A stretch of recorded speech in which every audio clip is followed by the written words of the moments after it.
So this is going through the timeline and I'm at a loss for words because this isn't just a still image. There is a full video of this guy right here, which as you can see is Ultra Ego Vegeta in motion. What?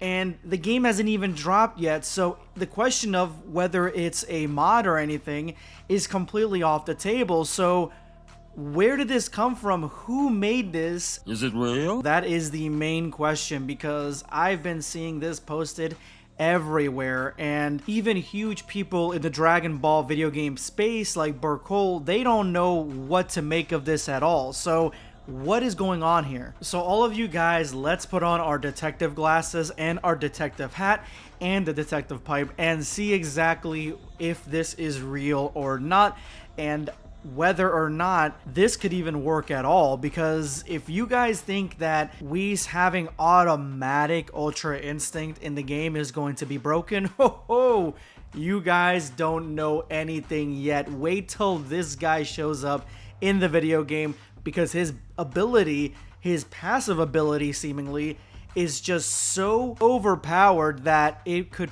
quite possibly break the game, in my opinion. But before I play the tape, let me know in the comment section below, how would you make Ultra Ego Vegeta work in Dragon Ball Sparking Zero? Let the games begin. So the video starts out with the character select screen and what sounds like someone recording it from their phone, and it seems like maybe it's somewhere public. You guys can hear the rumbling in the background here. It just sounds like they're maybe at a convention or even like some sort of demo area, and you can hear the commotion people in the background. But this is exactly what Sparking Zero's character select screen actually looks like. I mean, as soon as you click on the character, they kind of just jump down or hop down or whatever, and they kind of show off their poses, and that way you can choose your character on whatever field you want to choose it. And so once you start watching the video, one thing is not like the other, and of course that is Ultra Ego Vegeta. So I'm gonna play the clip here unedited without me talking, and you tell me if you think this is real.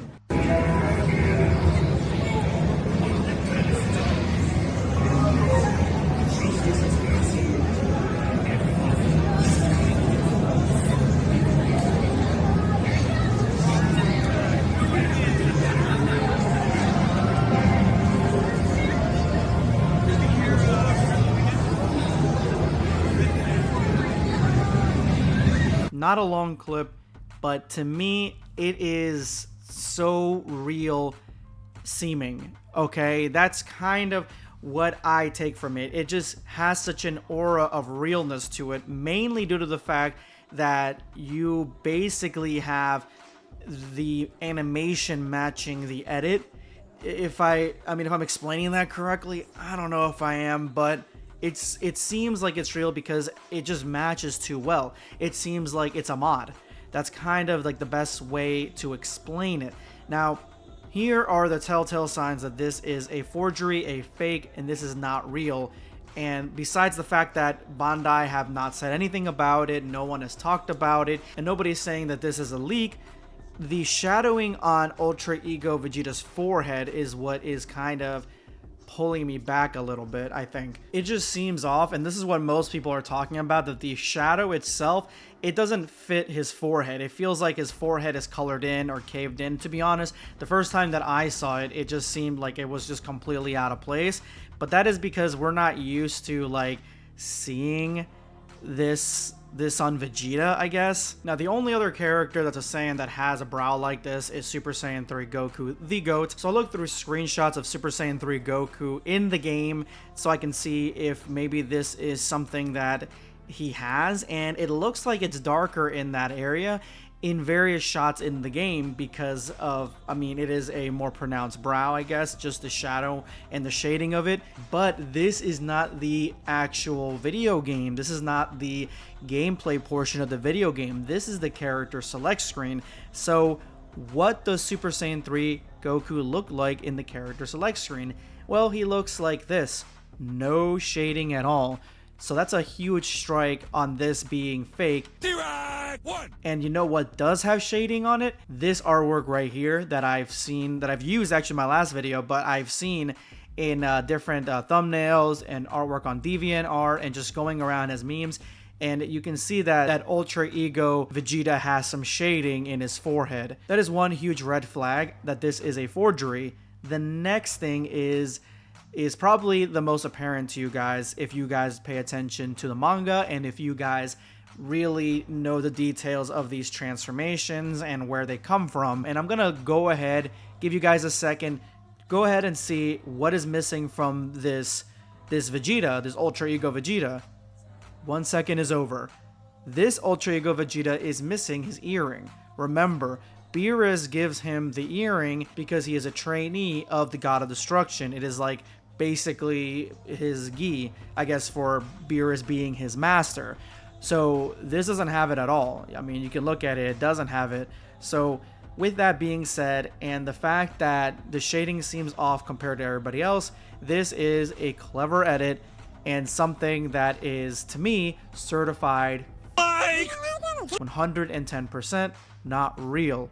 But that begs the question, if this were real, if this was a real transformation in the game, what would that look like? How would that behave in gameplay? If you don't know, Ultra Ego's power is supposed to work in the way that if he gets more hurt, he gets more powerful. That's essentially it. So he has to essentially be durable, which is something that I've covered several times over here on the channel when it comes to where he's at right now and how durable, how much more durable he is compared to someone like Goku or Broly. His body's just been taking a beating much more, and that's part of his Ultra Ego transformation. This is the passive ability. He's far stronger and more durable. He can take more hits. The reason he can take more hits is because he needs to. That way he can become more powerful. In the manga, he wasn't ready. He had just learned the move, and so his body couldn't withstand the level of attack from Granola, and that is why he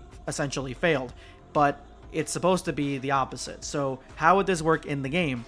The only way that I could see this working in the game is if Vegeta went into, like, say, red health, then he would get a power boost where his powers would be stronger by maybe 10 or 20% or something along those lines. Something considerable, sizable. When he gets to that end part of his health, he just gets a buff. That's basically the only way that I could see doing it, but I'm curious to see what your answer is in the comment section below. Let me know. This is going to be Blackscape signing off. Take care, guys.